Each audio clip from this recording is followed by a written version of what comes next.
పై team గెలిచింది అంటే శివాజీ అన్న నాకు అన్ననే నెక్స్ట్ లెవెల్ అంతే. అన్న గురించి మాటలు లేవు.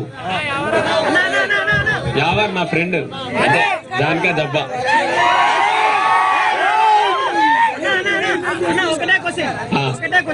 మీరు నిన్న అన్నపూర్ణ దగ్గర నుంచి వచ్చారు కదా, చాలా మందికి దెబ్బలు తగిలినాయి, రక్తం వచ్చింది అన్నమాట. దాని గురించి నేను మీ మీద కేసు కూడా నమోదైంది, దానికి ఏమని చెప్పుకుంటారు? నేను దాని గురించి ఇట్లా ఒకటి మాట్లాడాలి. అసలు బయట చాలా పబ్లిక్ ఉందని నన్ను ఇంకో గేట్ నుంచి బలవంతంగా కొంచెం పంపించారు. నేను గెలిచిన, నేను దొంగతనం చేయలే. ఎందుకు పోవాలి ఇట్లా అని వాళ్ళంతా దింపిన. మళ్ళీ నేను అక్కడికి వచ్చిన.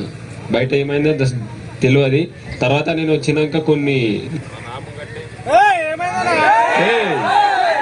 నా ముంగట్నే కొంచెం లాఠీ చార్జ్ అయింది. అది నాకు తెలీదు,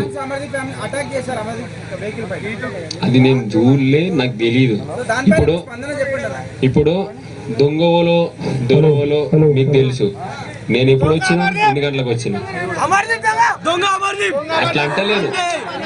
ఇప్పుడు దొంగతనం ఎవరో చేస్తే నువ్వు దొంగ అంటే నువ్వు ఊకుంటావా? ఊకో కదా. నాకేం తెలియదు. సరే మీరు నా మీద కేసు వేసినా అది మీకు తెలుసు. ఎవరు చేసిరో కావాలని చేసిరో అది నాకు తెలియదు. నా మీద రుద్దుదామంటే అది మీ అభిప్రాయం, మీ ఇష్టం. నేనే చేపిస్తాను. ఇప్పుడు ఒక కామన్ మ్యాన్ రైతు బిడ్డ గెలిపించింది